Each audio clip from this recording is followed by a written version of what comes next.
Movie అయితే నాకు first half బాగా నచ్చింది. ఫస్ట్ హాఫ్ చాలా బాగా అనిపించింది. నిజంగా బక్కోడు గట్టిగా కొట్టాడు బీజిఎం. ఎక్కడైతే ఎలివేషన్స్కి బీజిఎం పడాలో అక్కడ చాలా బాగా ఇచ్చాడు. అండ్ మూవీకి ఇంకొక ప్లస్ పాయింట్ ఏంటంటే సత్య గారి క్యారెక్టరు నిజంగా అల్టిమేట్. అండ్ ఇంకొక మేజర్ ఇంకొకటి ప్లస్ పాయింట్ ఏంటంటే pre interval to interval scenes అయితే సినిమాకి నెక్స్ట్ లెవెల్కి తీసుకెళ్ళాయి. ప్రాబ్లం వచ్చేసి సెకండ్ హాఫ్ అన్న. సెకండ్ హాఫ్ మిడ్ పాయింట్ నుంచి సినిమా ఎటు వెళ్తుందో అర్థం కాలేదు. అండ్ డైరెక్టర్ ఏం చెప్పాలనుకున్నాడో కూడా అర్థం కాలేదు. మూవీ మెయిన్ మోటో వచ్చేసి ఒక ప్లేస్లో ఉండే ఒక జనాల యొక్క యూనిక్ని వాళ్ళ యొక్క యూనిక్ని కాపాడుకోవడానికి చేసే పోరాటమే కింగ్డమ్ స్టోరీ.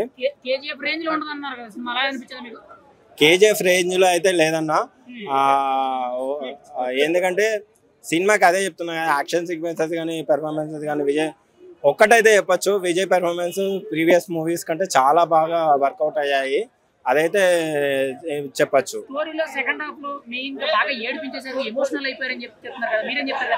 సెకండ్ హాఫే పోయింది. నేను చెప్పేది అదే, సెకండ్ హాఫ్ ఎమోషనల్ కంటెంట్ అసలు లేదు.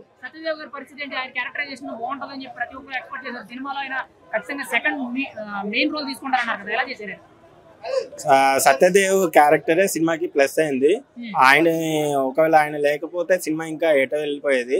ఆయన ఫస్ట్ హాఫ్ వరకు చాలా బాగా మీరు ఏదైతే అంటున్నారో ఎమోషన్ క్యారీ అయిందని అది ఫస్ట్ హాఫ్ లోనే వర్కౌట్ అయింది. సెకండ్ హాఫ్ లో మాత్రం సినిమా డైరెక్టర్ ఏమనుకుంటున్నారంటే టైటిల్ కి తగ్గట్టు యాప్ట్ మూవీ ఉండాలని ఈ డైరెక్టర్ అనుకొని సెకండ్ హాఫ్ ని పోగొట్టాడు.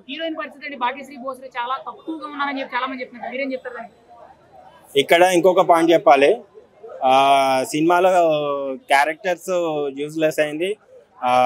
విలన్ అండ్ హీరోయిన్ వీళ్ళిద్దరిని డమ్మీ చేసేసాడు లిటరల్లీ చెప్పాలంటే. క్లైమాక్స్ అయితే వరస్ట్ క్లైమాక్స్ అన్న. విలన్ని మరీ డమ్మీగా చేసి, అంటే మనకి ఏమనిపిస్తుంది అంటే విలన్ని కొడుతుంటూ కూడా ఓకే క్లైమాక్స్ ఎండ్ చేయాలన్న ఫీలింగ్ అయితే వస్తుంది. బట్ విలన్ ఇంటెన్సిటీ ఎక్కడా కనిపించలేదు. అండ్ హీరోయిన్ ఓరియంటెడ్ కూడా అసలు యూజ్లెస్. అది ప్రీవియస్ మూవీస్ తోటి పోల్చుకుంటే విజయ్ పర్ఫార్మెన్స్ చాలా బెటర్గా ఇచ్చాడు. తన యాక్షన్స్ బాగా ఇచ్చాడు. కానీ కమ్బ్యాక్ మూవీ అయితే కాదు. మళ్ళీ ఇంకొక హిట్ కోసం అయితే చూడాల్సిందే ఇది ఖచ్చితంగా. నా పాయింట్ ఆఫ్ వ్యూ ప్రకారం సినిమా అయితే యావరేజ్ అన్న. ఎందుకంటే ఫస్ట్ హాఫ్ రేంజ్ లో లేపాడు, సెకండ్ హాఫ్ పోయింది సినిమా. సెకండ్ హాఫ్ చేయబట్టి సినిమా అనేది యావరేజ్. ఎందుకంటే మొన్న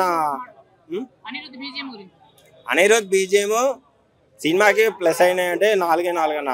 Anirudh BGM, Satya character, pre interval to interval scenes and Vijay performance, ఈ 4 పాయింట్లే సినిమాని ఏమన్నా కాస్త ఆడేస్తాయి. బట్ ఓవరాల్ అయితే మాత్రం సినిమా యావరేజ్ ఖచ్చితంగా. సినిమా ఎమోషనల్ ఉంటే బాగాలేనట భయ. మిమ్మల్ని క్వశ్చన్ అడుగుతా, ఎమోషనల్ ఉంటే సినిమా బాగాలేనట అన్న? ఎమోషన్ అంటేనే ఫీలింగ్ అన్న. ఫీలింగ్ రాకపోతే ఎమోషన్ అని ఎవడు అంటాడు అన్న? అది ఫీలింగ్ కాదు, ఎమోషన్ కాదంటే. మీరు అడగడం మీరు రాంగ్ అడుగుతున్నారు. ఎమోషన్ లేదనడం తప్పు. ఎమోషన్ ఉంది, ఎమోషన్ ఉంటేనే కదా ఏడుస్తారు. ఎమోషన్ లేకపోతే ఏడుపు ఎందుకు వస్తుంది? కేజీఎఫ్ రేంజ్ లో ఉంటే కేజీఎఫ్ డైరెక్టర్ కాదు అన్న తీసిన డైరెక్టర్ ఎవరు అన్న? మీరు చెప్పండి ఎవరు? మరి గౌతమ్ అన్న స్టైల్ తీస్తాడు, కేజీఎఫ్ స్టైల్ ఎందుకు తీస్తాడు అన్న? అలా సెకండ్ హాఫ్ మధ్యలో కొంచెం ల్యాగ్ ఉందన్న. కానీ మధ్యలో ఉన్న ల్యాగ్ లో మన అండర్దాన్ని ఎక్కించేసింది అన్న. మళ్ళీ మ్యూజిక్ తోని, మ్యూజిక్ మళ్ళా బ్రదర్ రిలేషన్ అయితే వేరే లెవెల్ ఉంటది. బ్రదర్స్ ఉన్న ప్రతి బ్రదర్ కి సినిమా నచ్చుతుంది. ఫ్యామిలీ ఉన్న ప్రతి ఒక్కరికి సినిమా నచ్చుతా అన్న. అమ్మ సెంటిమెంట్ కానీ బ్రదర్ సెంటిమెంట్ కానీ ప్రతి నిమిషం ప్రతి సెకండ్ మధ్యలో ఒక చిన్న డిసప్పాయింట్ ఏంటంటే ఆ పాట తీసేసింది మనకి. హీరోయిన్ రోల్ అంత పెద్దగా లేదన్న, చిన్నగా ఉంది, ఉండి లేనట్టు. ఆల్మోస్ట్ ఎడిటింగ్ లో తీసేసినట్టున్నారు. హీరోయిన్ బాగానే ఉంటది, బాగానే ఉందన్న. జెన్యూన్ ఒపీనియన్ ఏంటంటే సినిమా బాగుందన్న, చూడొచ్చు. నేను ఇట్టు బొట్టు అని చెప్పే అంత కాదన్న. వాళ్ళు ఎన్నో సంవత్సరాలు కష్టపడి సినిమా తీస్తారు. నేను ఒక 2.5 గంటల్లో చూసి రివ్యూ ఇచ్చే అంత రేంజ్ నాది కాదన్న.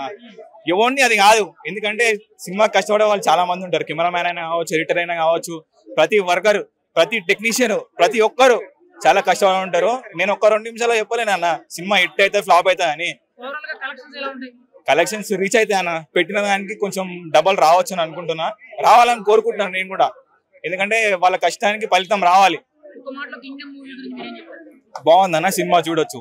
అలా ఏ ల్యాగ్ లేదో చూడండి, ఫేక్ రివ్యూస్ నమ్మకండి, అంతే సింపుల్.